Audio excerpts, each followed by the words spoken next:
Hello and welcome to WordPress Marketing, the podcast which teaches you how to climb to the top of the WordPress business ladder from those who have already climbed it.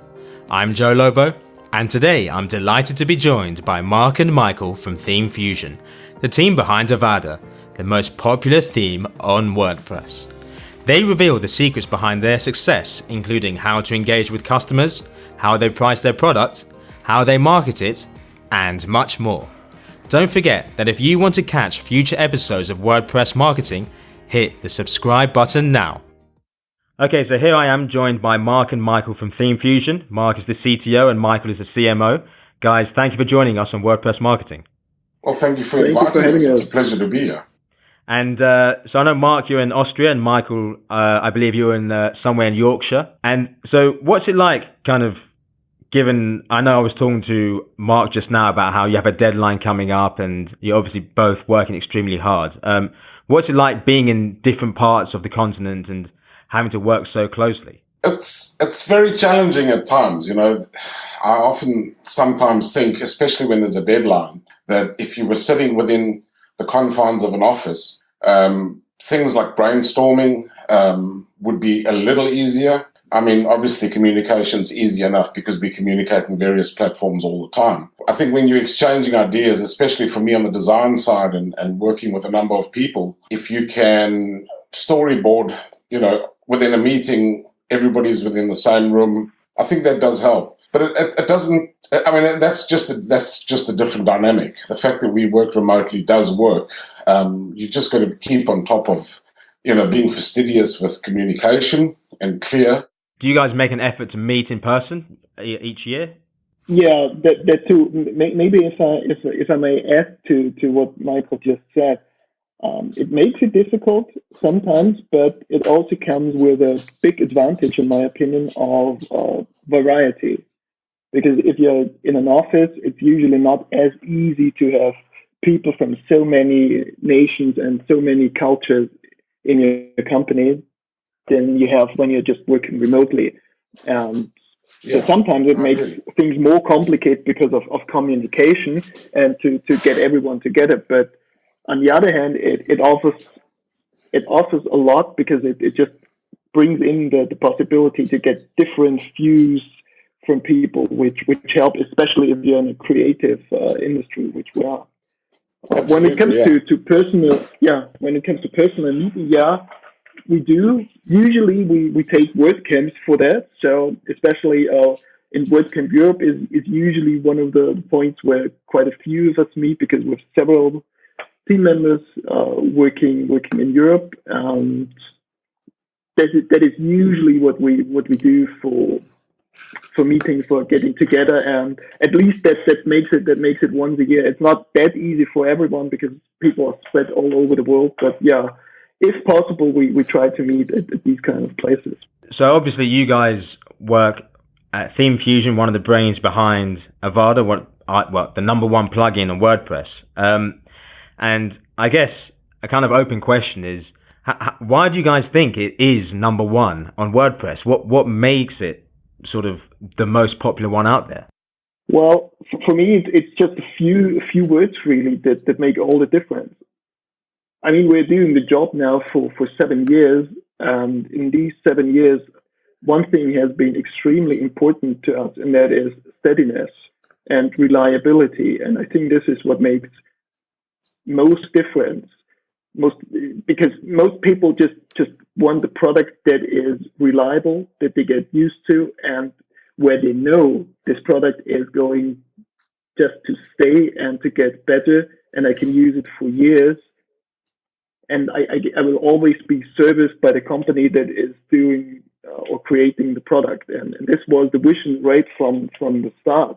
I mean, there are other things like you have to have good code quality, you need good designs, and everything that is needed to have a WordPress theme or that gives users and customers the possibility to create their sites for their customers. But I think that is what everyone is trying to do. At least some do it better, some do it not as good, but that is what everyone tries to do. But these kind of soft skills, to be steady, reliable, and do whatever you can to have the perfect customer care, I think this is what really makes the difference and what makes you succeed or not. And this has always been part of our DNA, really. Yeah, I totally. I mean, all of that is absolutely. I totally agree with all of that. And to add to that, anything like when you develop a theme or you create a product or you create a startup, everything starts with a vision. And that vision, I mean, if you go back nearly 7 years, that vision, especially on the design side of things and usability, that vision was formulated by Luke Beck. Being the founder of the company, he understands what it is that makes people engage with software on a visual level. Once that ball started rolling and Avada was obviously launched, everything that Markus just explained now becomes an integral part of how you progress and grow the product, and how the product turns into and continues to stay a success. You take that vision and you don't just accept the fact that vision is all it'll be. You continue to grow with it. You work with customers. You understand what customers desire. You look at what the marketing or what the market trends are and what the requirements are, and you keep evolving your product or your theme, as in our case, to match those demands and to actually go further than that. As you mentioned there, Michael, understanding what customers desire. Could you talk me through the process of how you get feedback from your customers and how you incorporate that into future updates to ensure that you improve the product further and that is something that your customers want to see in future? There's a very fine balance, and I actually want Markus to take this question after I've answered that, but there's a very fine balance here, because obviously you can have 10,000 feature requests for a theme, and you've got to then determine and understand which are the ones that are feasible to implement. You can't just throw everything into one pot and just expect it to work, because it won't work that way. It'll make the product heavy and difficult to work with. But there's a lot of planning that goes in. On customer level, we have a first point of contact, and that'll be a customer sending in a feature request. We are open to all feature requests. We take every single one that is submitted to us into account, and we actually record them. The development team work on a system called Git, and that helps them organize and plan their development going forward.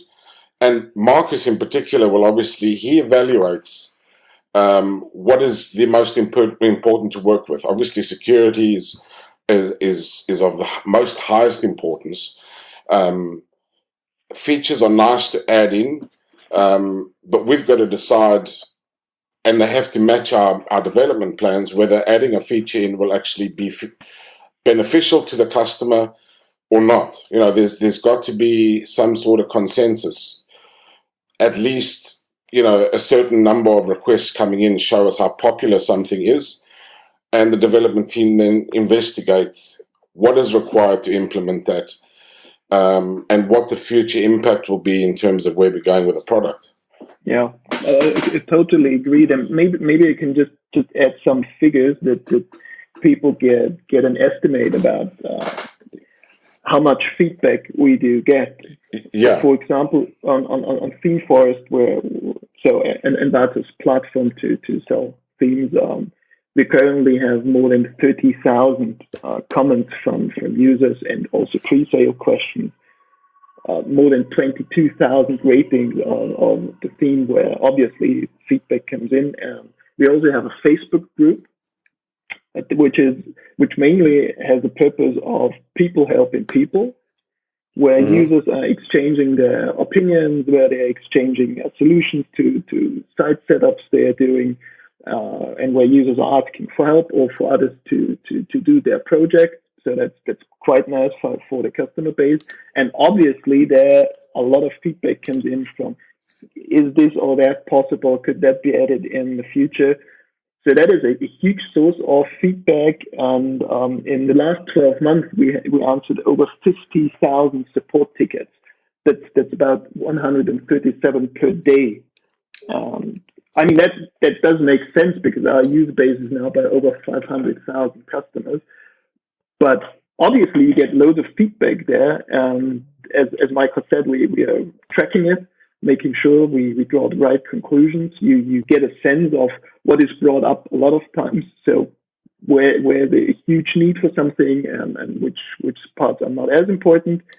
And we try to weigh and balance that, and also balance that against current trends on the market. So all of our team tries to stay involved and stay on top of the latest trends within the whole WordPress community. So you know what people want, what people need, and that is balanced against all the user feedback. Mostly that coincides, but we just try to draw the best conclusions out of both there. And I think it works out quite nicely. So at least we have a lot of sources of feedback which we use to do this. Absolutely, we listen as much as we can. It's as simple as that. A lot of what you do becomes intuition almost. So the longer you do something, the more you start understanding without words being spoken. You start understanding what people require, what people need. I mean, we one of our core focuses is, or focus points is, what is it that we can do to improve your workflow if you're using our product, our theme in WordPress? What is it that will improve your workflow, that will speed things up, that will give you better efficiency and faster results? And that's just one facet of it. But it's an intuitive situation, and it's like the old timers would say. They would stick their head to the railroad tracks to hear the train coming along 5 miles away. It's the same concept as that. Yeah, I mean, you learn through the feedback you get. Yeah. And the more feedback you get, the more you train yourself to draw the right conclusions. And usually that also is true when you start to make a difference between, for example, freelance workers and agencies, because they have similar needs, but it's not always the same. And we obviously try to serve them both the best we can. And that means that you have to adjust certain things to make sure both of them have the perfect workflow. But that comes through the experience of working and through working with the feedback that our customers really do provide. Absolutely. And as you said, I think, Mark, you said that you're dealing with around 50,000 support tickets. Yeah. And I know how important customer service is. Could you guys give an idea of your approach to customer service and how you ensure that you get such a high percentage of positive feedback? Internally, our approach is we invest in our people. I mean, this sounds cliched, but when you join our team, you're joining part of a family. And I know that's cliched. However, what is testament to that fact is that the absolute vast majority of our team have been with us for years.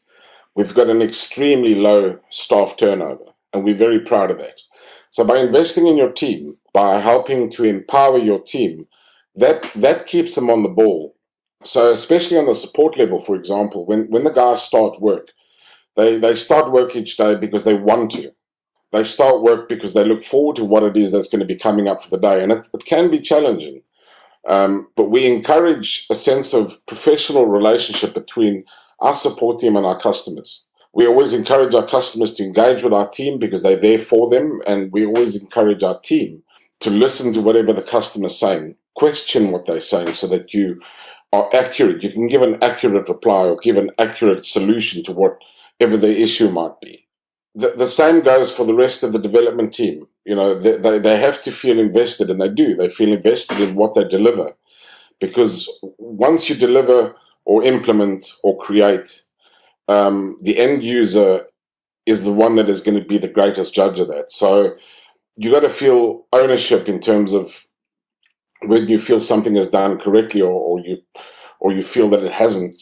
You know, you get the problem resolved, or you implement something that's even better. We take the time to listen to our customers. Not everybody can be happy. You know, you can't make every single person happy no matter what you do. So whenever there is a difficult situation to deal with or a difficult conversation to have with someone, you do that by putting yourself in the other person's shoes. So we try and remove all sense of entitlement, if that makes any sense. And even though we are a successful company and we've got amazing achievements over the years, we don't look at ourselves as we've reached the top. We're finally there and we can rest on our laurels. We don't do that at all. Every day is a new day. So no matter how many customers we have, whether we got 500,000 or 3 million, we have to see every day as a completely new day and not, have a what's the phrase? Almost like a nonchalant, way of approaching things. When you compare, Michael, say 5 or 6 years ago to now and your approach to support, is there anything that you've learned that you've changed to improve it further? That's a very good question, because it's an evolving process. It's continually changing. And it goes back to what I was just saying about not resting on your laurels. Every day is a new day. And there's always challenges. I'll give you an example. When I used to be the support manager, one of the things that I did, for better or for worse, was, it's good to follow an example. So if the guys had to be working extra hours or working hard because we've had a release and, support volume's gone up, I'd be there. You're not just marching orders and saying to the guys, get the work done. You're part of the process. And as long as you keep yourself part of that process and you keep your door open, whether you're management or not, you keep your door open, that helps everybody that works around you and with you to feel safe enough to make mistakes, and also safe enough to bring improvements, to bring suggestions, to bring whatever it is that might help improve just the general support process. And you mentioned how over the years the number of tickets has gone up dramatically. How do you scale up the level of support to match it? Do you have a sort of figure in mind where you know that once you reach X number of tickets, you need to hire an additional member of the support team? How does it work exactly? Well, in my experience, it's not really the amount of support tickets, because the support tickets can take like 30 seconds or it can take half an hour. It completely depends on the ticket. So it's not really the amount of tickets. It's rather the amount of time that is needed to provide answers to every single customer. So absolutely, we have a response time where we say, well, we don't want our customers that they have to wait for days to get a reply. We want to have the response time as short as possible, and that is what we usually go with. And if we see, well, it could go up higher than we wanted, then it might be time to bring on a new team member. So that is one of the main figures, how we decide if it's needed to have new stuff on support or not. Absolutely, again, that's exactly it. Customer satisfaction comes in there once again, because it's not that you just want an answer, but you want it as fast as possible, obviously. So we totally understand that, because everyone is under a certain amount of pressure and needs the answers to his questions, so we completely get that. Sometimes it can take longer because, people sometimes don't believe it, but we're also only humans.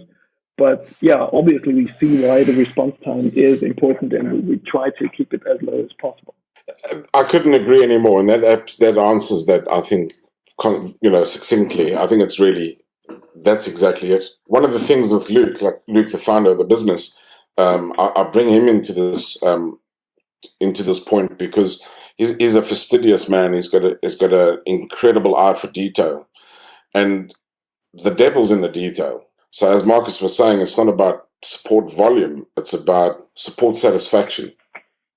And that satisfaction is broken down into, exactly as Markus said, reply times and the strain that it has on our team. But the moment accuracy starts becoming an issue, then we realize as well that, we need to start adding new people to our team. We just added somebody quite recently. And that is to scale up, because you can only do so much in a day. And if you start trying to do too much or work too fast, you lose sight of the details, the accuracies. So just to round up the theme of engagement with clients, what do you guys do to make sure you have a strong relationship with them and that they feel engaged with the product? Obviously, trust is something that you earn. And it's not something that people give away as a present.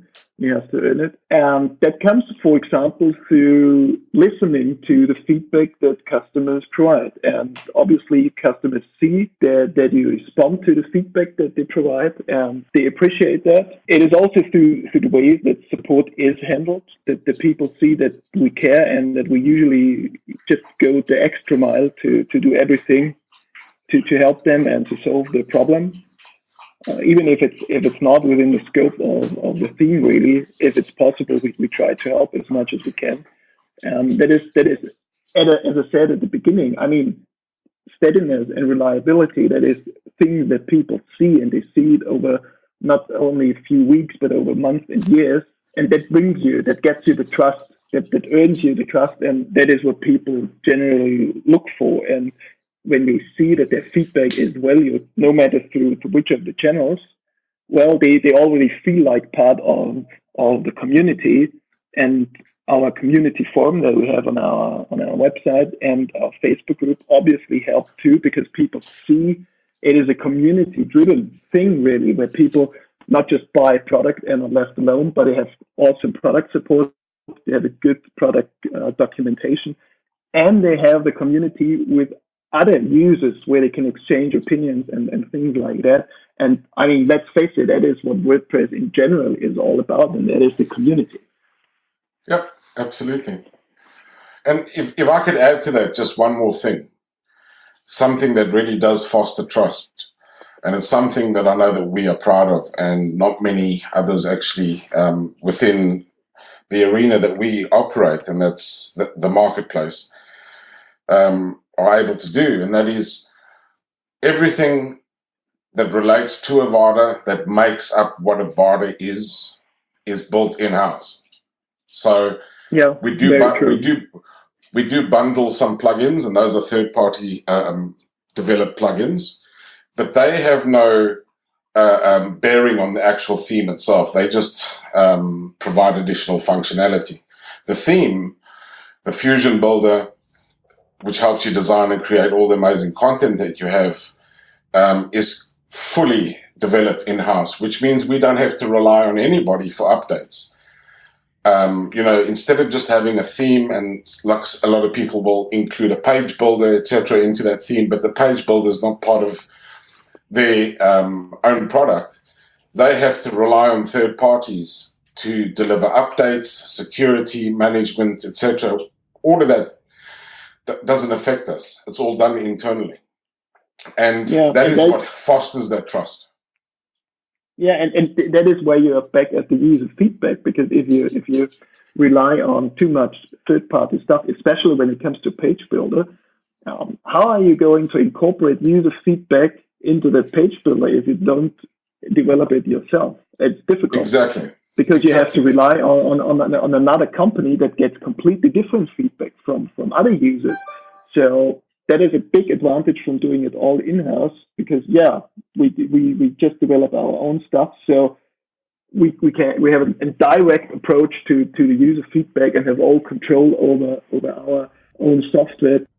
So once you, as you mentioned, you have a number of different products to go with Avada, and you're constantly updating all of your products. How do you ensure that your clients are aware of any new changes? Well, we do it in several steps, really. So when we know that the release is close, we usually use social media to promote it, to let people know that a new version is coming out. On our sales page on ThemeForest, we market the new features, the new stuff that is coming in a very visual and intuitive way, so that people are easily aware about what is new. We have a written change log within the theme where you can see everything that has changed from the last version. And on our main demo side, we also usually have a huge page. We call it the What's New page for every bigger new release, where people can see all the new stuff directly in action. So they see what it is about, what can be achieved with it. They can see videos about it. They can see how it really works, what you can do with it. So there are quite a few ways, really, where how users are made aware about new stuff that is coming. And of course, also through support, because as I said, we rely on user feedback and use it. And if a user suggested something, we were able to get that in, for example, right in the next update. I can't promise that all the time, but sometimes it's possible. And if it's possible, well, we report it right back to the user and say, oh, yeah, this is going to be in the next update. So the user who brought it up is already aware when the update comes out. Yeah, that's cool. That is what I suggested. It's in the new update now. We understand that updates are important to customers, and nobody wants an update to be buggy or broken, do they? So the development team work extremely hard at making sure that the update is as seamless as possible, and they are 99% of the time they are. And that communication, I mean, I go Pete Tong on social media all the time. I'm constantly sending out regular messages telling our customers who do follow us on social media that, there's a theme update, here are the update instructions. We've got a fantastic guy that handles our documentation of videos. And all our documentation is not only comprehensive, it's highly detailed. So the update process is extensively explained, if I can put it to you that way.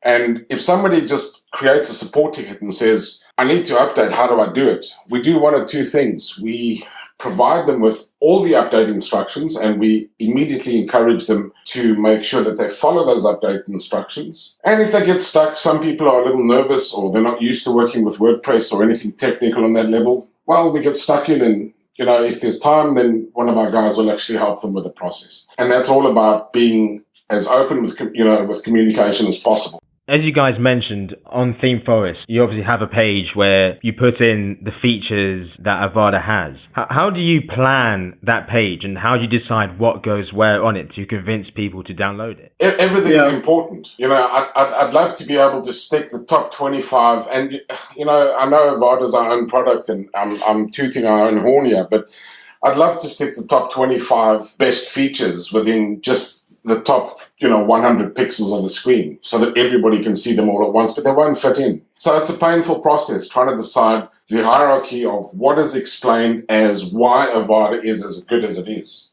and why you should buy it. It's not a process that's static in the sense that you just do it once and leave it for 5 years. As we speak, we're actually doing exactly that process. We are revising our marketing information with regards to Avada, and it takes a lot of attention to detail. And it takes a lot of understanding of the product, understanding of our customer base, and also an understanding of where we're going. It's also a kind of trade-off, or at least balancing out between existing customers and new customers, because existing customers will always be interested in what is new, what has been new in the last update. So obviously you want to show that so that they're aware of.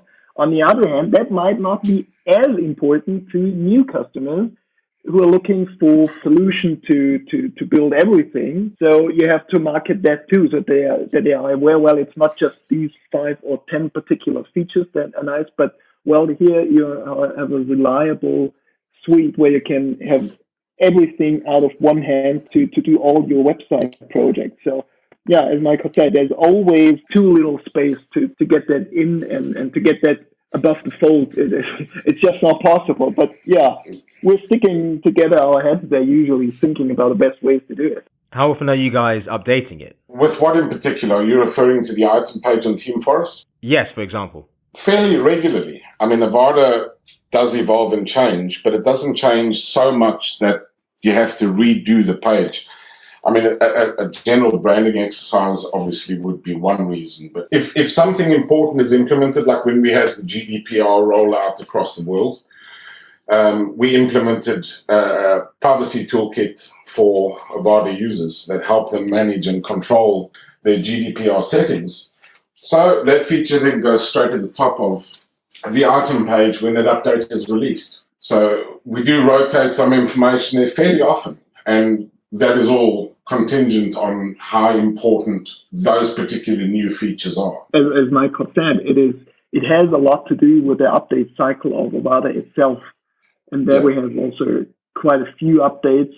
I can't really even count the maintenance releases we do. It is more than a dozen, maybe even 20 a year, just to make sure people get everything they need, if it is bug fixes or just service releases, to ensure performance is good, security is met in into at least to the slightest detail. And on the other hand, we have the major updates, and I'd say, well, at least once a quarter we have a major update, really.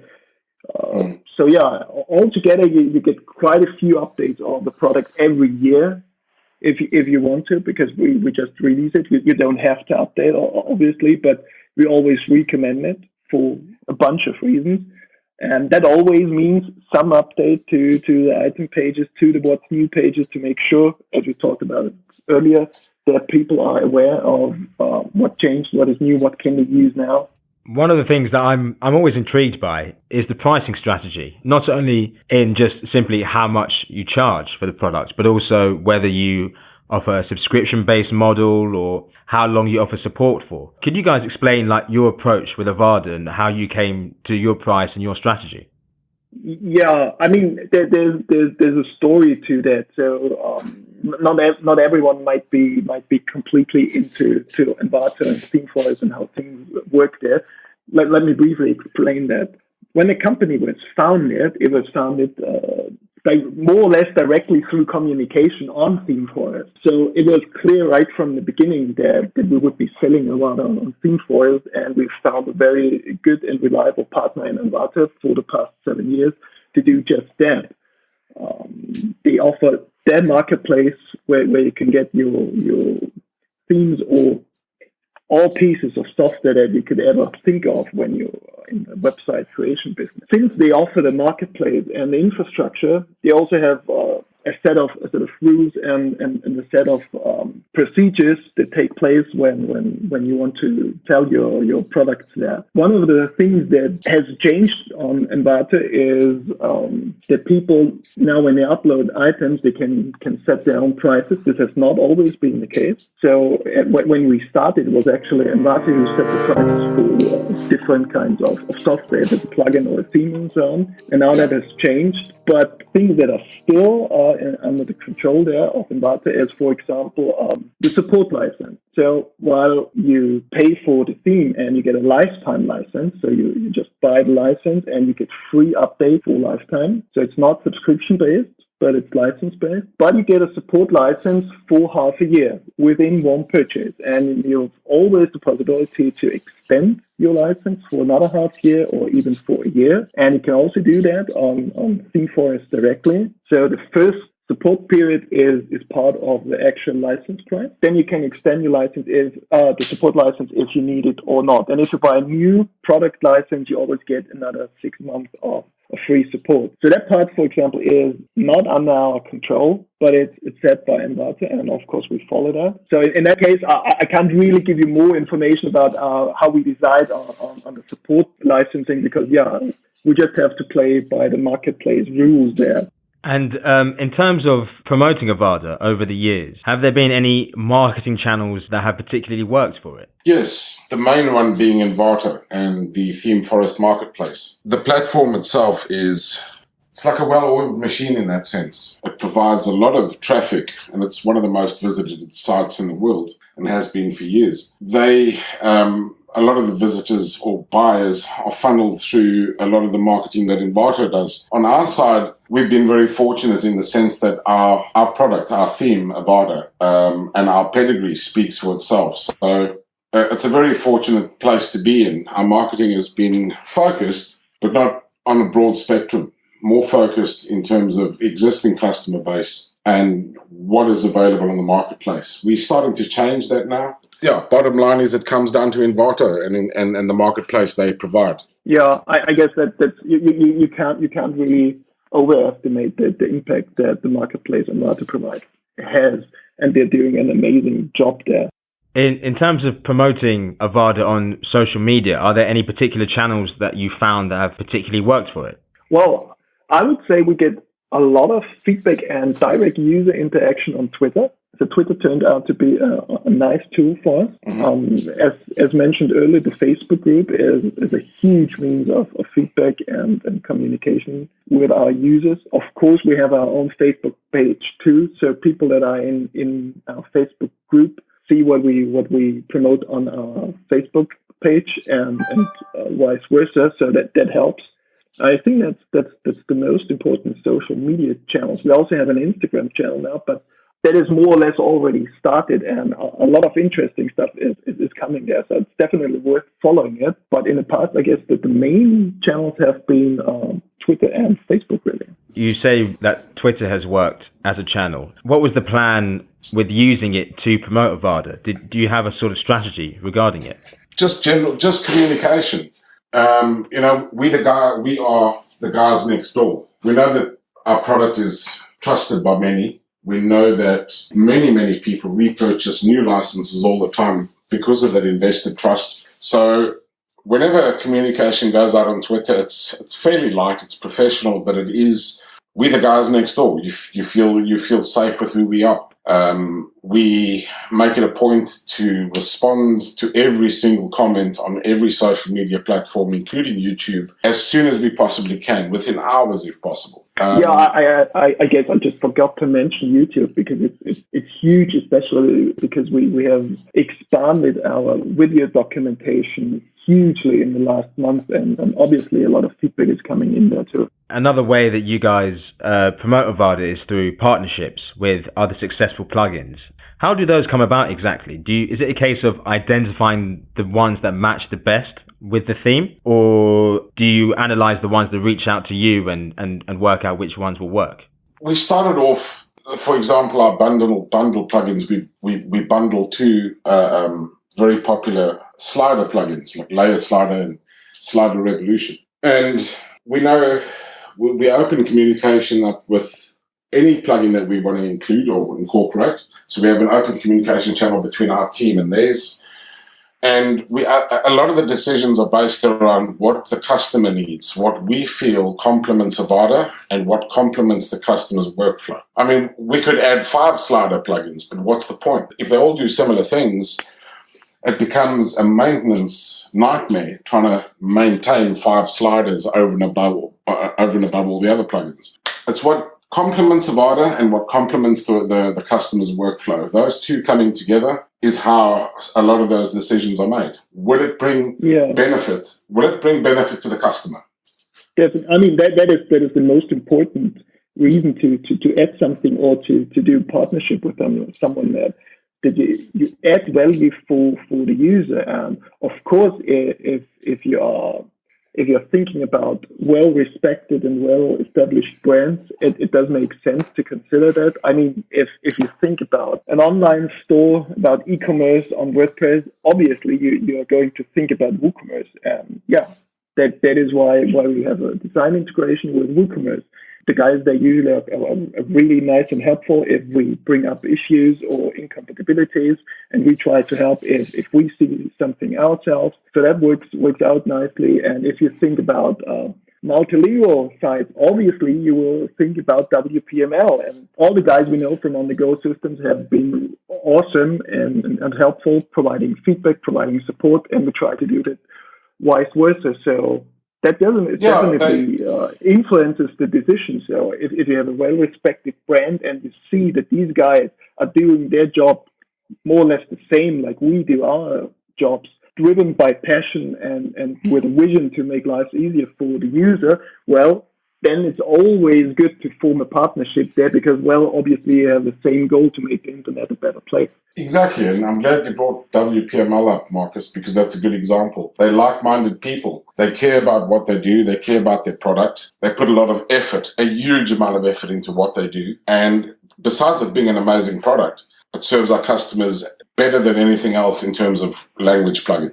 As you mentioned, Michael, just there, one of the important things is to serve the customer. And one of the ways that you can do that is by providing high quality documentation, which you guys do. How do you approach ensuring that the documentation you provide is relevant and is going to provide a significant value to your customers? We've got a wonderful member of our team called Jeff who handles and manages the documentation and videos and all of that. So let's say we're developing a new feature that's not been added to Avada before. In the development cycle on Git, obviously that is allocated to the documentation tag. And Jeff will work with one of the members in the team if he needs to formulate the document technically that makes sense for the customer in terms of how the new feature works. We keep track of all features that are changing. So when we implement additional options or we change something within an existing feature, that's once again open communication that gets allocated to documentation and that is implemented. So we pretty much, we are completely on top of the accuracy of our documentation because that's very important. You've got to be accurate. And although we have so much documentation, Jeff, as an example, myself, Markus, Michael, back in the office, everybody knows what is inside of this documentation. So we're on top of keeping track of it all, and we make sure it's as accurate as it possibly can be. Yeah, fully agreed there. And again, it is user feedback. I mean, you get feedback from users, and not about the documentation, but about what is their problems usually in understanding something. It's not always specific about Avada, but maybe just specific about WordPress, like setting up a site so that you can start to develop your own design and things like that. Well, if that comes up a couple of times, we start to think, well, it might be good to have a doc about just that, about just general site setup so that you're all set and can start to work. And people appreciate that because then they just know, there is a source where I can get that information. And it is user feedback driven. When we see, that requests are coming in several times for the same thing, then we do a new doc explaining exactly that, where our support team can then tell users, here you have detailed instructions with either videos and images and also examples so that you know how it is going to work out. Then another round of feedback comes in where users tell you, I found that pretty helpful. Or where they have a suggestion and tell you, maybe you can add that in too, that it will be even easier for others. And then we do that. So as Michael said, it's a revision process too. Absolutely. And like with our support team, they are, for the lack of a better phrase, in the firing line. They're on the ground dealing with people and customer support tickets all day, every day. We foster their investment in the documentation because, like Markus said, if there's a repetitive issue or a repetitive question that needs to be addressed, the support guys will notify whoever needs to be notified that, hey, let's update this document, or let's expand on that document, or let's create a new one. People will communicate within the team. So it's not just one person. Everybody's invested in documentation, for example, making sure we can deliver the best information possible to all customers. You were talking about the team there, and you mentioned at the start of the chat about how WordCamps are a great way for you guys to meet up face to face. What are your aims when you go to a WordCamp or a WordPress meetup besides catching up with each other? Yeah, as I said earlier, I mean, WordPress itself is a community project, and we are all for that. So we love the WordPress community, and that is why we want to be an active part of it. And WordCamps are just a really, really good opportunity to socialize with the community and to be an active part in the community. And it's talking to our customers because we get lots of questions from our customers. Even on Twitter, I had it at WordCamp Europe a few weeks back where one of the customers contacted me on Twitter and asked, can we meet in the lunch break? I need some information. So we're always happy to do these kind of things. But also we meet our partners there from other companies, for example, like WooCommerce or WPML, the events calendar and other great plugins where we have design integration or another form of partnership. So we talk to them, look into how can we intensify the partnership. Are there things that should be improved, that could be even better? And of course, to get to know other people who are not already our customers, but who would be interested in becoming customers. So all that you do to be part of the community. And some of our team members usually also like to meet with some of the WordPress core teams to have some chats about things where we see room for improvement or where we could engage and help. And we also see that as a good opportunity to be there if it's the contributor day, which is very important to the community. Always just in private chats to help people or the core teams out as best as we can. You were mentioning to me, Mark, about how a couple of days before WordCamp, you were speaking at an Avada conference, if I'm correct.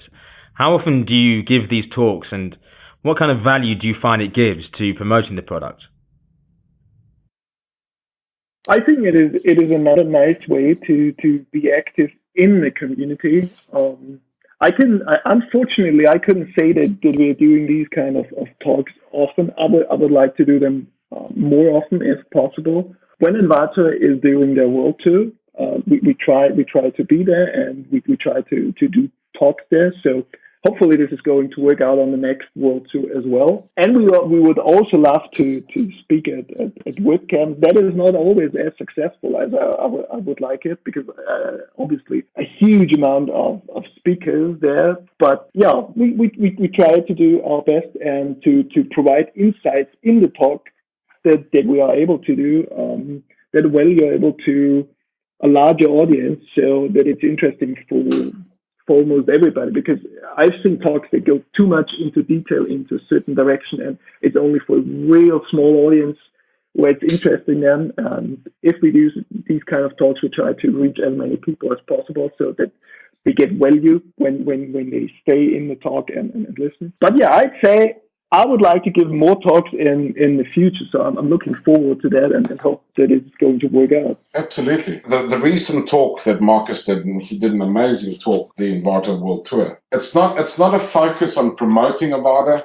It's a focus on promoting community synergy amongst authors. And we happen to be in the very fortunate position of being as successful as we are. And there's a lot of questions people will have. How do I get to that point? How do I achieve that? When I'm just starting out, how do I, as a theme developer launching something on Theme Forest, how will I get to that point one day? And that's where Markus really excelled at it. He like I said earlier, we're the guys next door. We're not a mysterious entity, and it's about the engagement between authors at something like Avada Worldwide. Given that the theme is the number one theme in WordPress, obviously a very successful few years, are there any mistakes that you might have made in the last few years that you look back and think, God, I wish we knew more about that area before we made that decision, that potentially other themes can learn from when they're approaching theirs? So I make mistakes every day. It happens all the time. I think, Markus, can you think of something? I mean, there are mistakes. There are happy mistakes,